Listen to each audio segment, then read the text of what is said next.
Welcome back to On the Branch. Hey. Hey.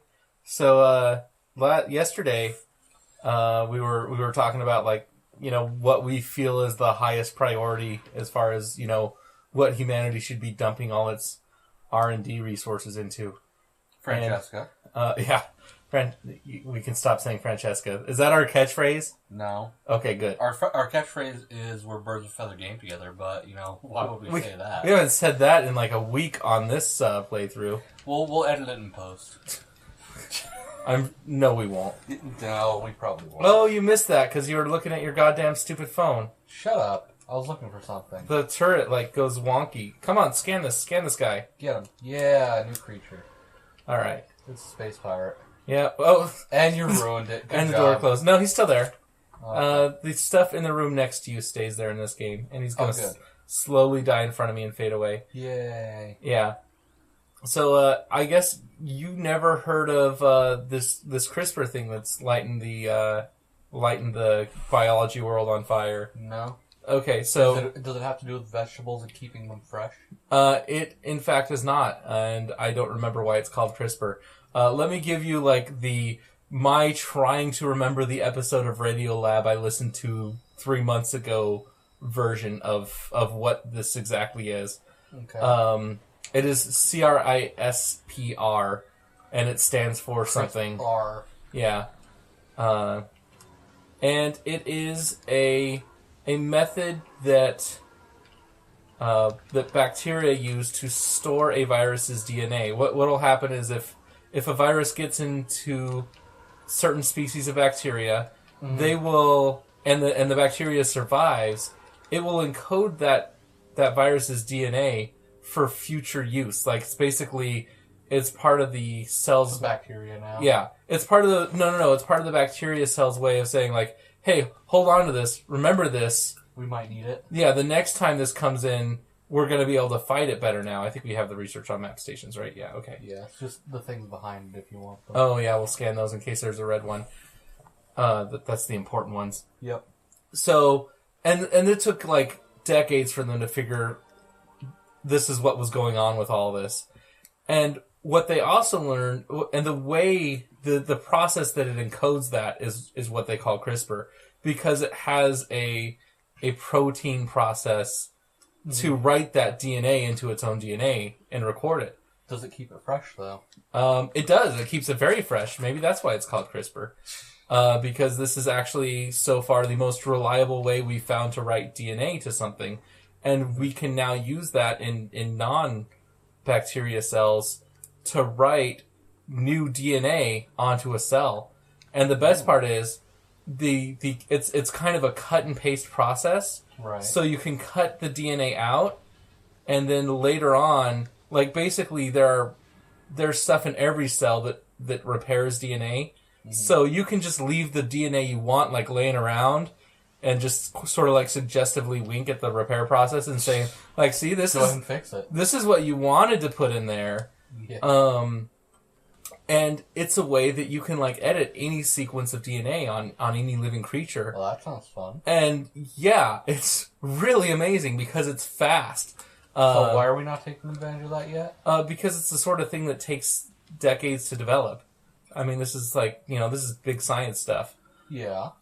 So why are we not putting all of our research on it? Well, you can only put so many researchers on something before you don't get any gains from it. Certain things you can't do in parallel, you can only do in series. Right. And I'm sure we could, and I would like to. If I ever got to write a big check to the Prevent Cancer Foundation or something, I'd say, put it all on CRISPR. Yeah. That'd be good. But, I mean, there are always other promising things going on at the same time. No, I'm going to break the tubes. No. Yep. What are you doing? The internet, it's going away. You're crazy. Senator Ted Stevens called, said stop breaking the internet. Hey. There's a series of tubes. There's a red one. I know, there is a red one. Why am I scanning? Oh, in case one of them activates a switch or something. Yeah. New pirate data. Never know. Yeah, so the first thing that came to my mind when I heard this is telomeres. That's the thing at the end of your cells that basically says how many more times that cell can divide. It's an anti-cancer evolutionary safeguard Right. Basically, it makes cancer cells have to have... Well, it makes them have to have one more mutation before they start going out of control. Mm-hmm. Unfortunately, that's also part of why we die of old age. I mean, there are other things that cause it, but it's one of the primary things. And just fixing that, you could live another, like, double your lifespan just by being able to go in and edit all of your cells in your body to say, okay, you can divide a couple more times. You know, you can divide another 15 times or whatever you would want to set it to. Mm. But it's actually better than that because what is cancer? Like, from a purely thought, from a very basic standpoint, it's just corrupted DNA. Right. So you could get this bacterial process that they use for fighting viruses and just say, here, you know, here system, go cut out this DNA. And the DNA you cut out is the corrupted DNA from the cancer cells. So and it actually you're making it kind of sound like we're just computers. Yeah, well, I mean, it is all information, right? Yeah, technically.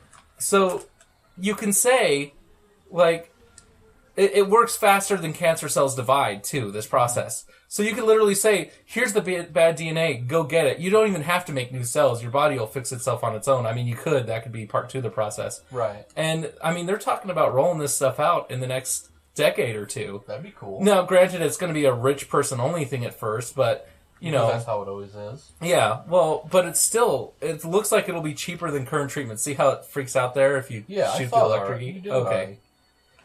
Oh, more pirates. More pirates. Yeah. This is the pirates section of the game. You're going to hear this music a lot. This is where you're going to be happy we can't hear the music. Yeah. You just don't like the section of music, or...? It's very repetitive. Alright, are we finally going to see some Metroids? Pretty soon here. We're going to see the namesake of the series. Finally. Yeah. Here, let's switch weapons here. Try for regular. Yeah, just for these guys, because I don't like them shooting all over the place when you blow them Well, up. don't they die to missile? Yeah, 2 missiles kill them. I thought it was just 1. Nope, it's 2. 1 super missile kills them. Oh. Yeah, that's probably what you're remembering. Because it's just easier to super missile. Opening sequence? Yeah, the opening sequence where you have everything. Oh, yeah. And then, no, you don't have super missiles in the opening sequence, because it takes place after Metroid 1, and there are no super Metroid, or super missiles, super Metroids. Super. This... Super. Yeah. Yep. That was the era of Nintendo where everything was super. Because Super Nintendo. Well, even before the Super Nintendo, a lot of NES games were named Super something or rather. Super Meat Boy. Super Mario Brothers. Was the first one actually Super Mario Brothers, or was it just Mario Brothers? Well, Mario Brothers was the arcade versus game. Right. But Super Mario Nintendo Brothers one was the first Nintendo one. Which I still have my copy of, and I'm glad it still works. I have mine with Duck Hunt and the game that has the power pad with it. What was it called? Track and Field something? Yeah, something like that. I wish Duck Hunt still worked on non-CRT monitors. Well, I mean, you could download it for the Wii, and they have a version of it, I'm sure, that works. Yeah, but that's not as fun.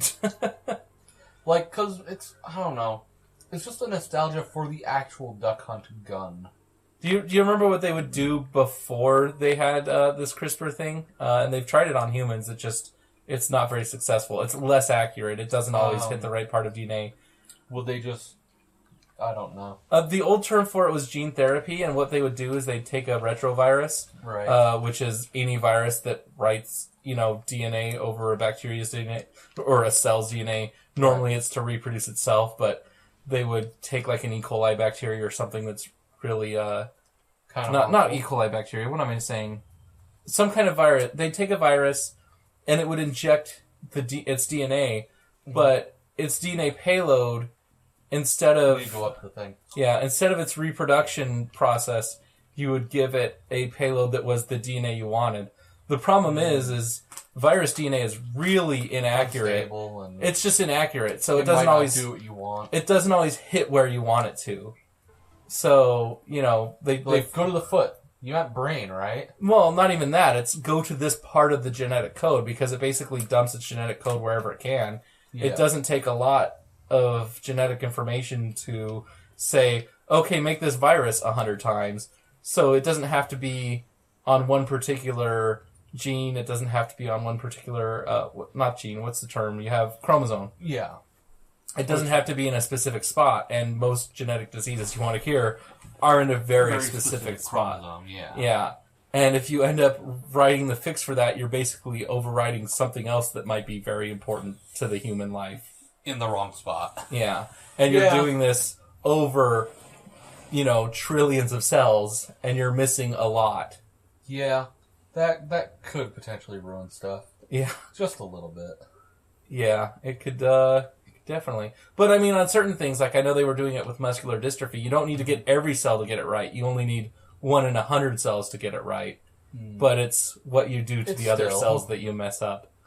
All right, can I get up there from here? I think you can. This is all about getting up. Come on, Samus. Yay, we did Get that jump up there. Oh, and look at this whole thing. Oh yeah, there's like lore stuff to scan here. Yeah, so we gotta scan all that. All the planets. Every single one, because they're all the nearby planets, right? Yeah, this is the star system. Ooh, there's a red one.